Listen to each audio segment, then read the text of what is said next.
What's up, everyone? And we are back with Mr. Michael Rosen.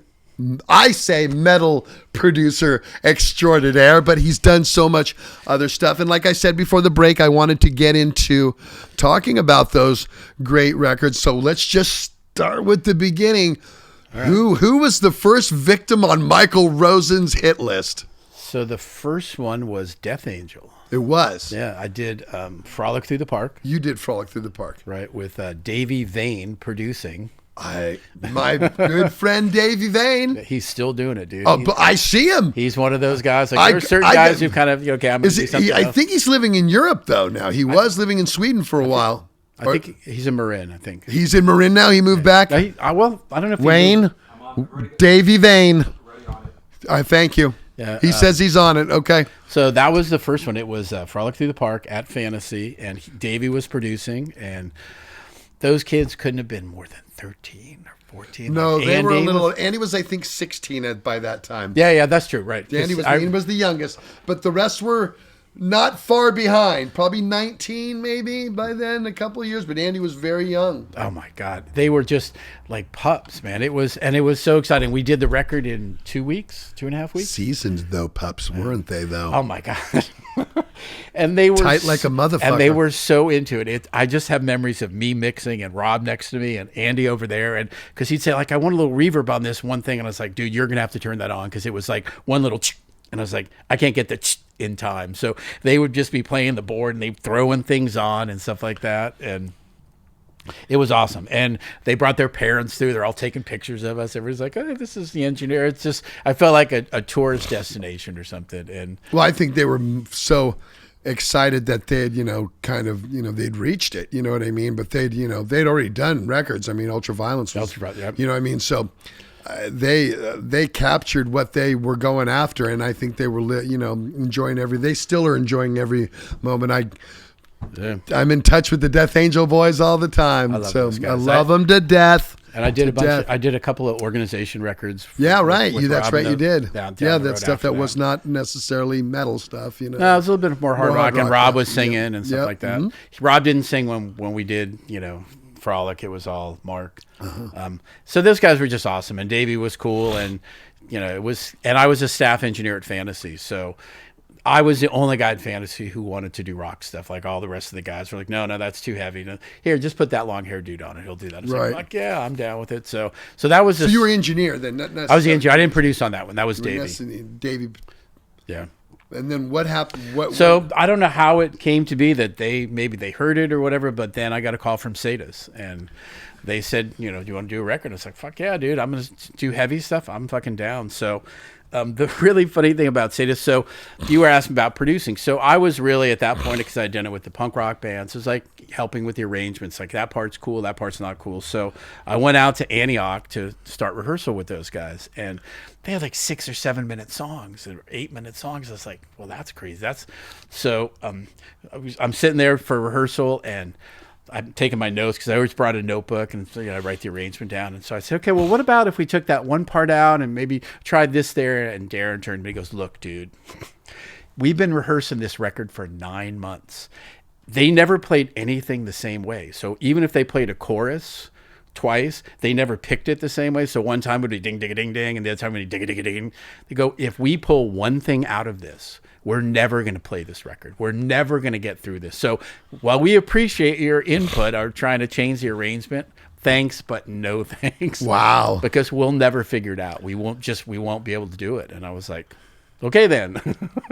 So it's more like an orchestra. Like right. It was linear. It wasn't like they weren't pop songs or they weren't even metal songs. It was like it wasn't a verse, chorus, bridge, verse, chorus, lead section, da da da. No, it was but that's how Sadis is, though. Yeah, it was the orchestra of Sadis, and the orchestra. They just kind of kept going, and I went, okay, cool. Like that's what we'll do. And So those guys, I loved working with those guys. In fact, I still have cartoons that they drew because when we were mixing, they'd get hella stoned and they would take the track sheets and they would draw cartoons of me mixing from track 1 to track 24.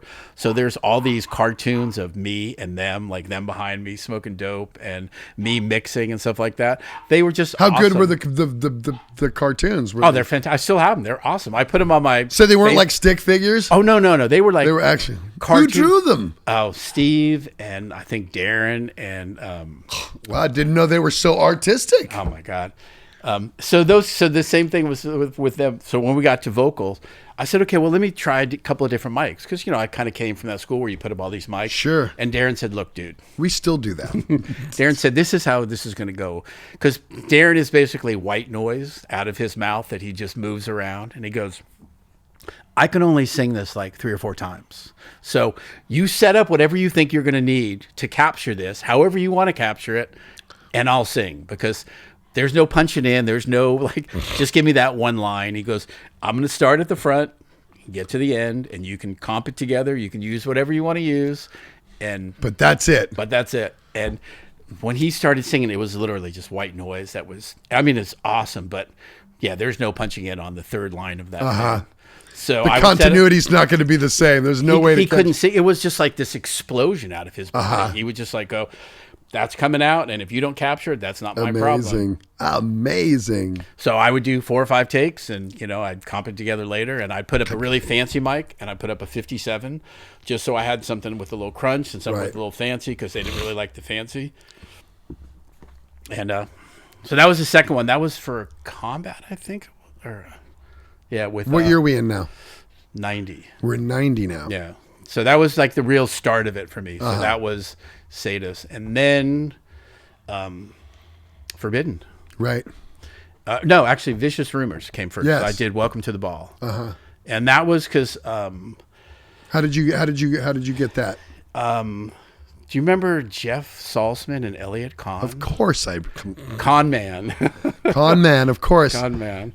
I know Elliot long time. Yeah. So somehow they'd heard of me through fantasy and this and that. And they got Vicious Rumors their deal, or they did the deal or something with them at Atlantic. And they said, we know this kid over at Fantasy who likes to rock. And, you should do it at Fantasy instead of... They were working at Prairie Sun at the time. So they called me and I started doing that. And I love those guys. I had a great time. I did 3 records for them. I did Welcome to the Ball, Word of Mouth, and...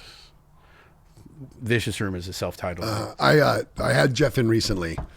God bless Jeff. I love Jeff Thorpe. I have him. I love you, Jeff Thorpe. And I have him. I've had him on my show a couple of times. Always a great guest, great guy. And I'm telling you what, he's the real deal. Solid musician who lives his life for this, like I am, like you are. This is our business. This is what we are, and I applaud him for that, man. And I love those guys. Him and Larry, they have. So you want to hear a funny story? So yes, I want funny stories. When I went to San Francisco State to learn how to record, I had recording classes, and they would bring in a band, and they brought in these 2 gals and these 2 other dudes, and they were called the Voices, and they were like Heart. They were freaking awesome. These 2 girls, one of them guitar player, singer, just rad. And the drummer was Larry Howe. Larry Howe. And then when I got to Vicious Rumors, it's like, wait, I know you. You were the drummer for the Voices. Wow. Did he remember you from totally. that? Wow. Because everybody else in the class was a bunch of nerds. I'm like, dude, you guys rock.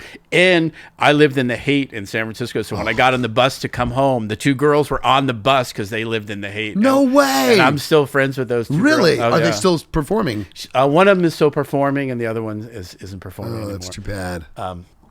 So that's how I got put with Vicious Rumors. And I spent a really long time in pre-production with those guys. That was the first one that I got to really produce and change stuff. Because, like I said, Sadist was like, make it sound good, do this, let's go. And it was awesome. Vicious Rumors is like, yeah, that part's too long, or let's try this. And they were totally open to like, oh, what do you think about this? And let's try this, and let's try that. And we'd go through like 20 songs and sort of pare it down to the 12 that we were going to record.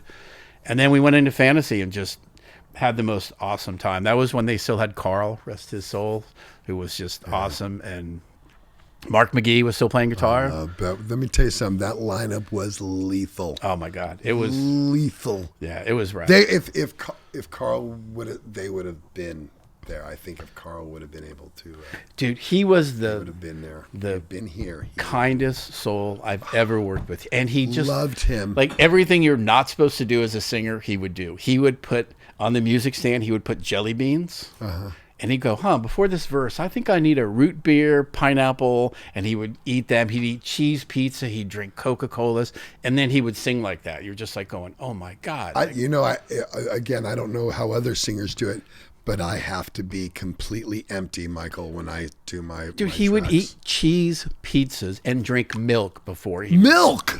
The fuck can you drink milk before you sing? I have no idea. That's like Hockaloogie fucking Central. You know what I mean? It's like He was just this strange gnome of a guy, and he would do everything he was wrong. an awesome dude. I loved him. But when it came out of his son's a great mouth, singer, by the way, too. that's what I've heard. I've actually never met his son, but so he and that was around the time when the Omni was still just popping off.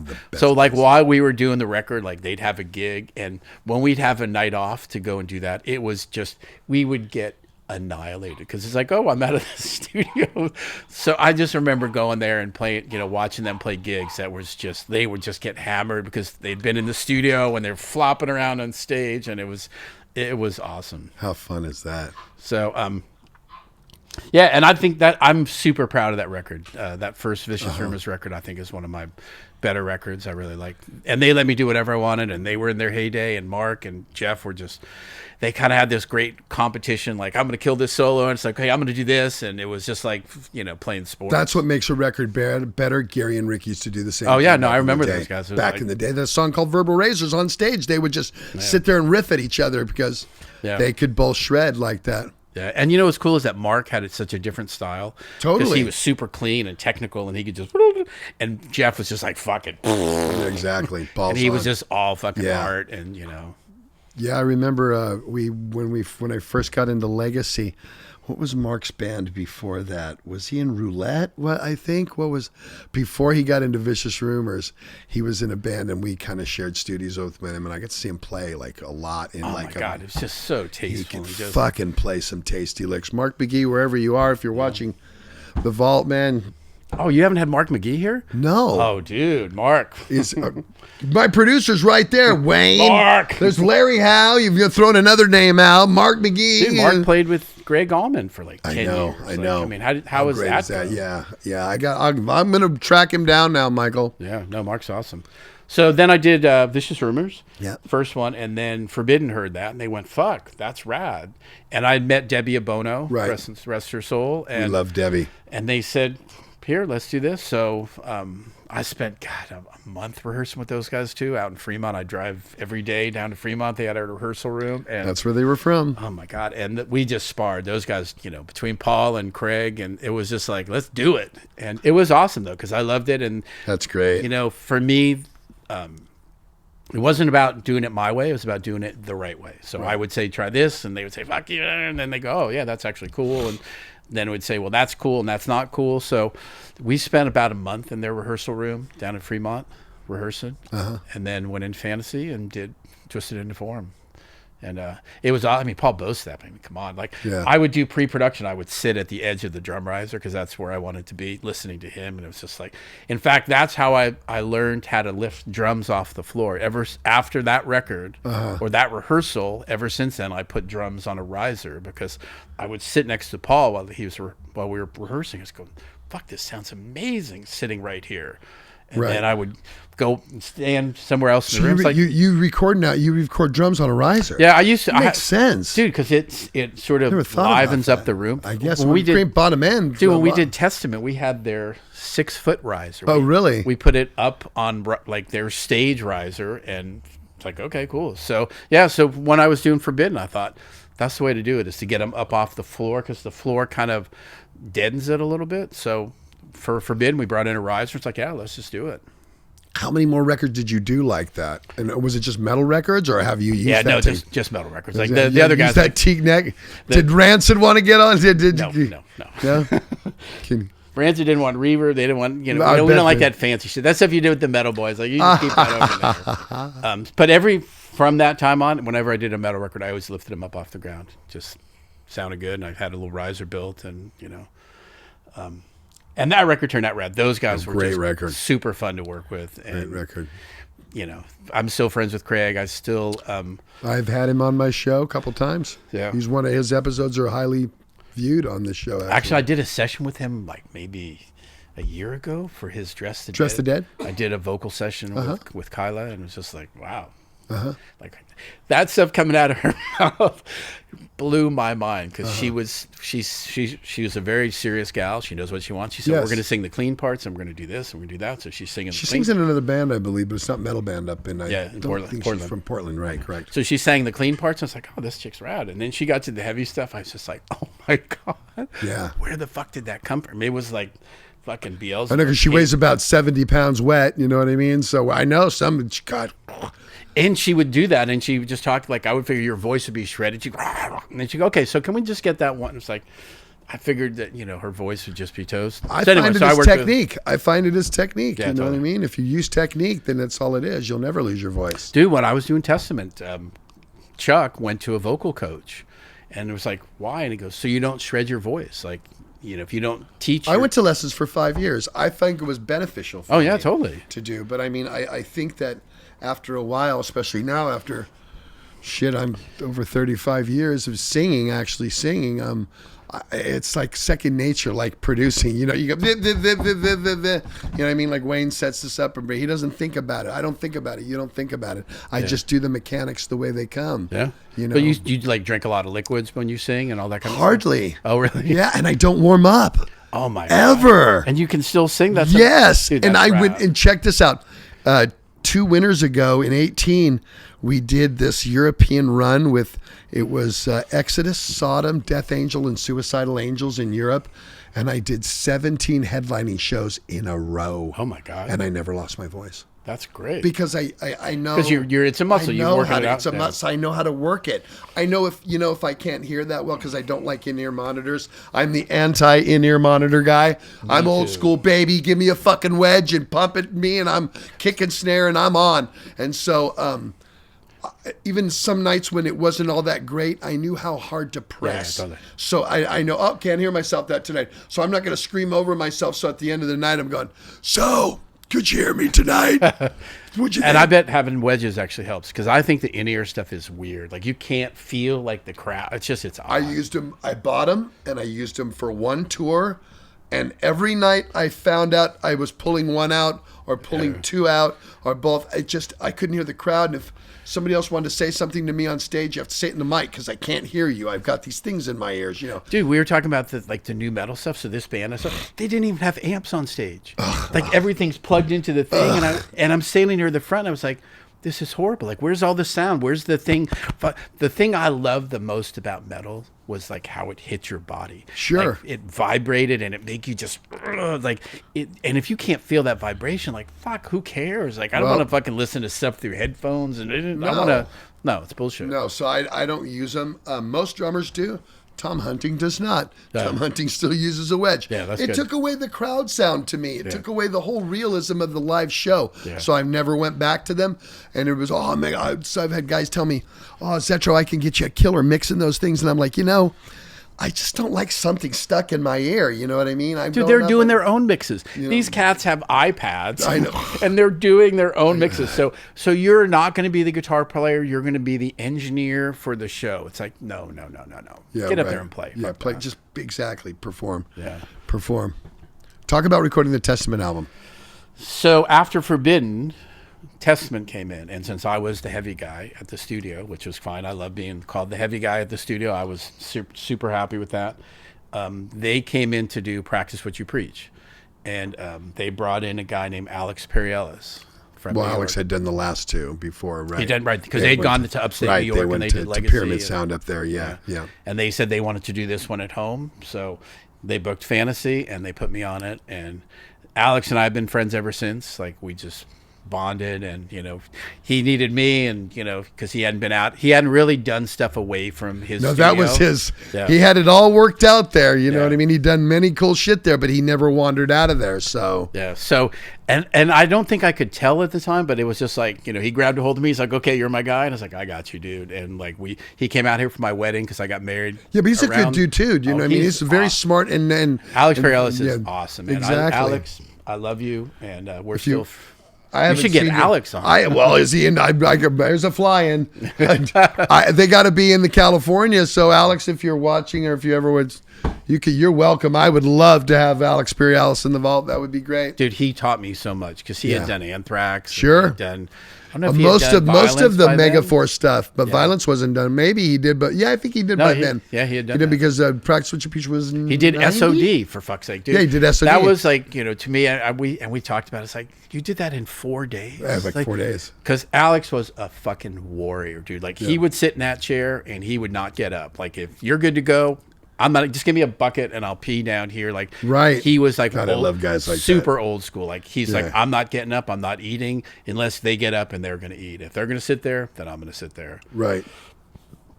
So the cool thing about Practice What You Preach, and I don't know if people know it or if they don't, then they will now, is like, we did that record live. They made a pact amongst themselves that we were going to record that record. I did not know that. Live. They practiced every day for 6 weeks, like top to bottom, so that when they came into the studio, we recorded everything except for Chuck's I was going to vocals. say vocals and everything. Not vocals, Yeah, but you can't. all of Alex's leads were done live. Really? And if they got through a track and Greggy fucked up, or Alex or Louis, nope, we can't keep it. And they almost killed that poor kid sometimes, Louis, because like Louis, God bless him, he was not Paul Bostap. He had a lot of heart. No, he had a lot of heart, but definitely. he was not like the That right hand was not that. Nope. Love you, Lou, but your right hand. You know what I mean? It's so just- we spent days and days on certain songs because if one guy, if Eric fucked up, nope, we're doing it again. And they stuck to it because a lot of bands like would have said, no, we'll just punch that in. And they did it. And fucking Alex left some solos in the Ethernet that you're just like, oh my God. Yeah. And he fucking stuck to it. He said, okay, that was our pact. Like, we're going to do this. And that record was all recorded live. Like, Wow. we spent 6 weeks, 8 weeks, something like that. And, it would take us sometimes a day to get us on because they wanted it to be perfect. And, like, you fucked this up, I fucked that up. And, and they stuck to it. It was rad. God, for a producer, that's got to be a nightmare. I'm sorry, everybody recording at once and all that shit. Oh, going no, on. it's awesome because Is you it actually really? get to see the finished thing right away. Like when you were doing metal records, like after that record, the thing that happened was it felt a little bit like a construction, or a conveyor belt. Okay, we'll do drums and we'll do guitars and we'll do bass. Like this was everything. Like you could tell the sound, you could tell the performance, and it was kind of cool. And what was really cool is that I've had bands come to me after that. They go, oh, wait, we want to record like that. And then I'd start recording with them. I said, you don't actually want to record like that. You want to punch this in. Like, how did that record sound like that? That record sounded like that because if Louis slowed down, everybody slowed down. And if Louis sped up, everybody sped up. So it never sounded loose because they were all recording Right. together. And bands nowadays is like, well, can't we just beat detect that? Or can't we just fix this? Or can't we just do that? And it's like, that's not what we did. You asked what we did, and they played it to that guy. So you could hear the finished record. When you hit play on the tape machine, it was like, fuck, that's insane. That sounds so rad. So it was cool. You could see, like, there's the record. Like, Yeah, but hard to achieve that work. But what I mean? that's not the practical way to do it necessarily for a metal band, I would say. For a punk band like Rancid, sounds like a great idea, but I think that it was cool because that record sounds really connected. Like those guys were like, we're gonna lean this way, we're all gonna lean this way. And it's not easy to do. And you're right, most metal bands back then was like, oh, we'll just play this and then you play that and then you play this. And it forced them to kind of be really together and just sort of all connected. And I think that's why that record sounded like that, is that boom, like we're just here doing it.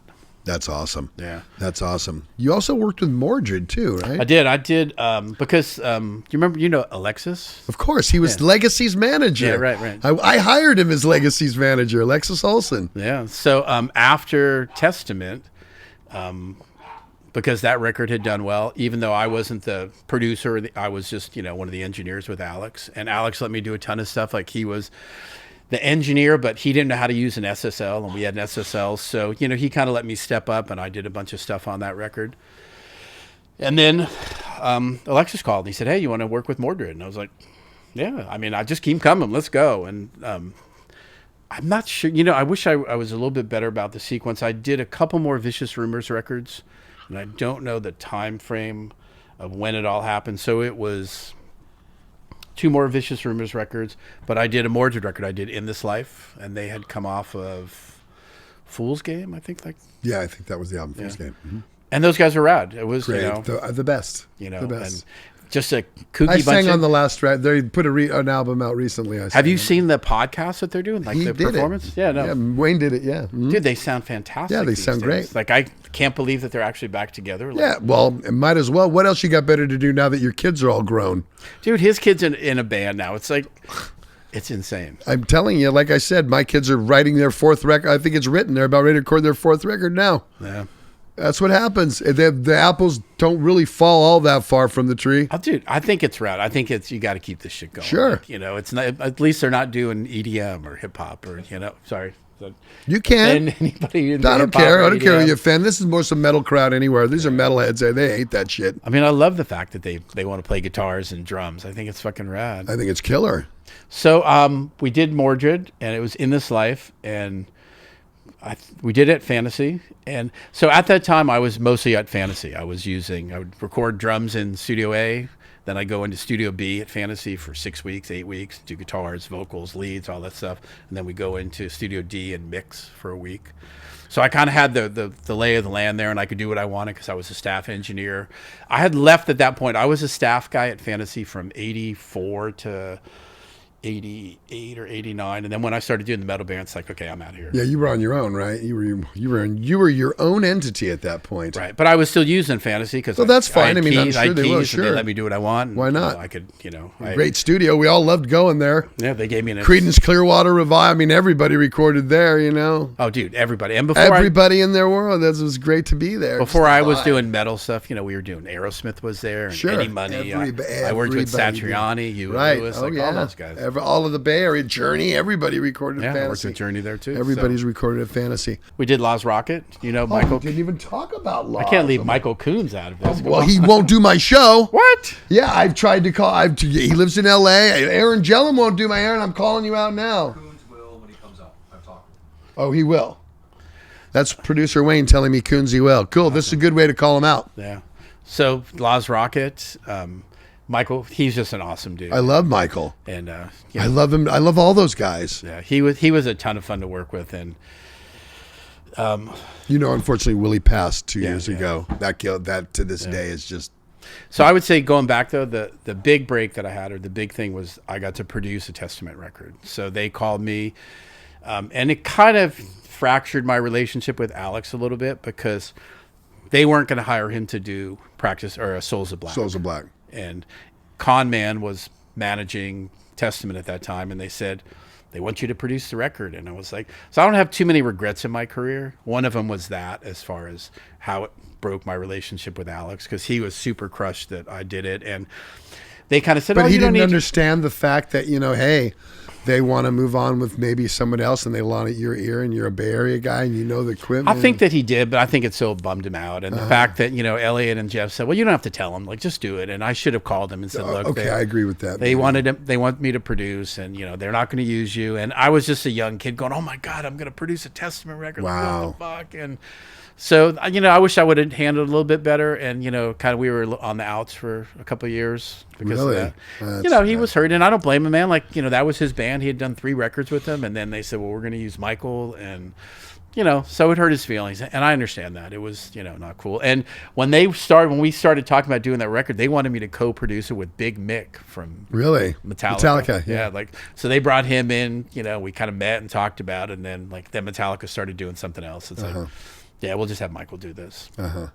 So that was kind of like my big break, or my big shot at doing something. And we rehearsed like crazy for that one as well. And that one we did not do live. That one we put together as like drums, bass, and guitar. I mean, I spent hours with Eric. Eric was so funny. He would have to get his fingers numb, so he would play like for 30 minutes because he made the tips of his fingers numb so he could play. And he would make coffee, and then he would take the filter out and put more coffee in, and then pour the coffee that he made through the coffee. So he could just get... Oh, my. Oh, yes. Dude, at some point, I had to unplug my... We didn't use coffee. We used other things, but everybody knows that. Oh, my God.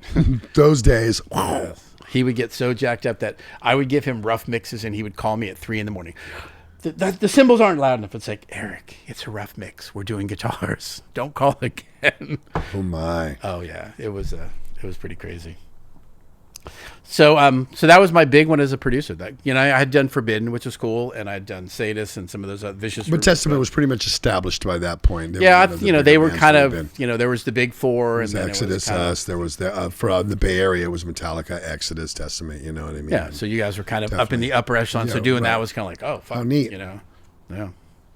So so that was the one of the bigger ones I've done. And I had a great time. They were awesome. I got to fly to New York with Chuck to master it, and walking through the airport at 3 a.m. People were like, "That's Chuck Billy!" And I'm like, "It's fucking 3 a.m." And O'Hare Airport. It was it was awesome.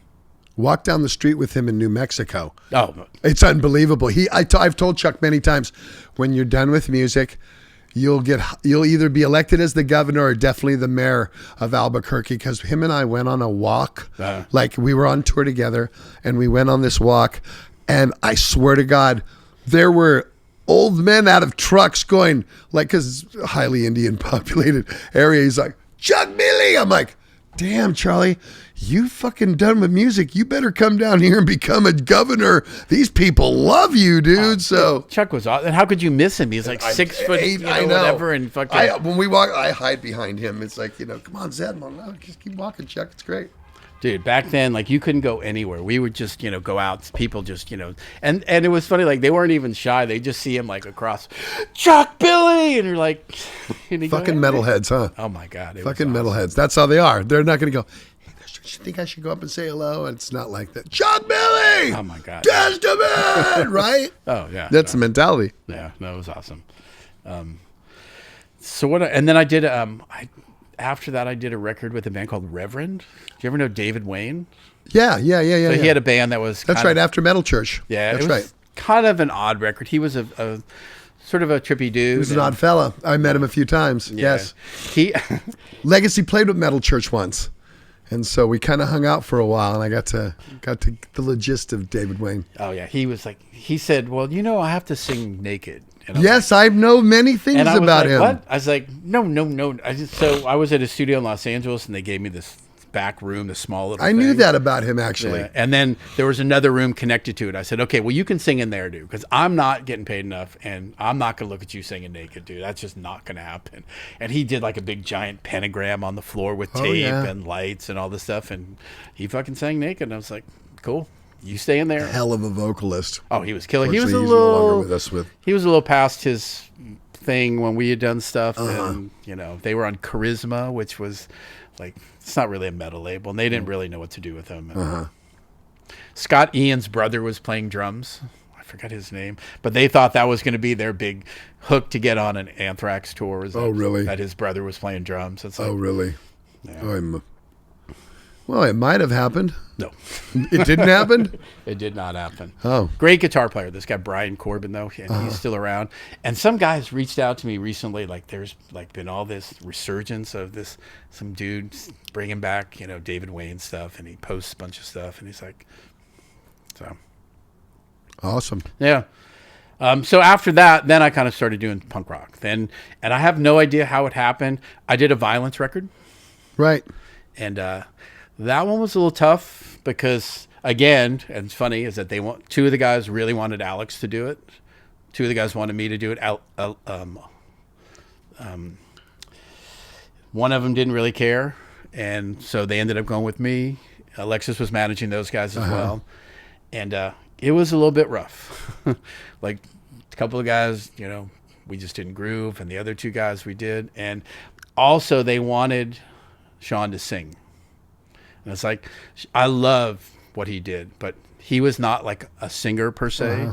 And they said, okay, you have to make him sing. And it's like, how am I going to do that? Like, he's not Steve Perry. He's not some of these other guys. He's a heretic. Like, he's fucking this crazy, shrieker dude. And they said, no, we want him to sing. We want to try and be commercial. We want to make some money. We want to break through. And it's like, okay. And he did not like that. And it just was like trying to put the wrong kind of pants on somebody.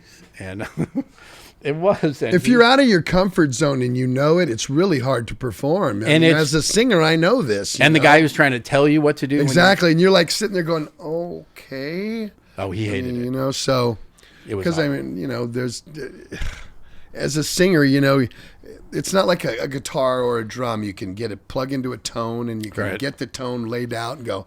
You're trying to figure out what your gut in you. What are you hearing in your head? Because I've never done that before, and I'm going to try to do the best I can.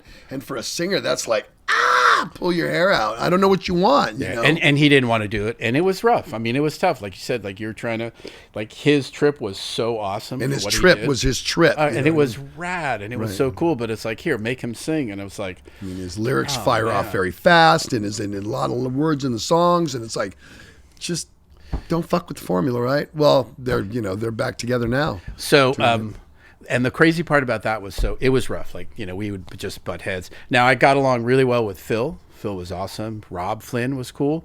And the second to last day, Rob said, hey, I'm going to try this part on something. Can we just sing something? And he started singing. I was just like, motherfucker. You can sing like that? Wait a second. Why are we doing this with bro when you can sing like that? Let him do his thing and you sing on top. Like, we can just sort of put this all together. And when I look back, I think that was the beginning of Machine Head. Like, when he started singing and started doing his thing, it's like, well, fuck me. Look at that shit. Like, that guy was rad. And then there was like all these issues with the label. Like, they weren't happy. And I heard about that. Like, all kinds of weird shit. Was it Mechanics label, I think it was, they were with? Oh, shit. I believe it was Mechanics, right? Metal Blade or no, because they were with that Danger was their label. It was Mechanics, I think, was the name. Like, they didn't want to pay us for the end of it. I mean, it just got super weird, and so it metal got super weird at a certain point too. And that was the last metal record I'd done for a little bit, just because it was so like it just kind of got weird. I'm not sure what. Like, I was sort of famous for my rap parties after records, like at Fantasy. Like, when I'd finish things, like I think after Mordred, like 7 a.m. we're like sneaking out of the studio because we'd partied all night. Wow. And on the Violence record, and it's because when you do a record, you get to meet everybody's friends and their people and their girlfriends and their buddies and stuff like that. And it was kind of like this. Well, back in those days. and it was cool. So like when I finished a record, like we just had a party. And with the Violence guys, I didn't meet any of their people, but they knew about the rap parties. Oh. So the last night of the record, like 100 people just landed on the studio, and I'm just like, who the fuck are you people? Like, what's going on? And it just got trashy. I mean, shit's breaking all over the studio. Alexis is trying to keep things up, and I'm like, who the fuck are you? And so that was kind of like the last one I did for a little bit. It just kind of soured me a little bit. I don't know. It just, And then just by happenstance, like being the rock guy at Fantasy, they said, hey, this band Rancid's coming in. Can you work with them? And I was like, yeah, of course. And we did Let's Go. Okay, hold that thought. We're going to be back with Michael Rosen. He's going to talk about recording with Rancid, AFI, and everything else. And he's going to tell us what he's been up to since then and what he's doing now when we come back.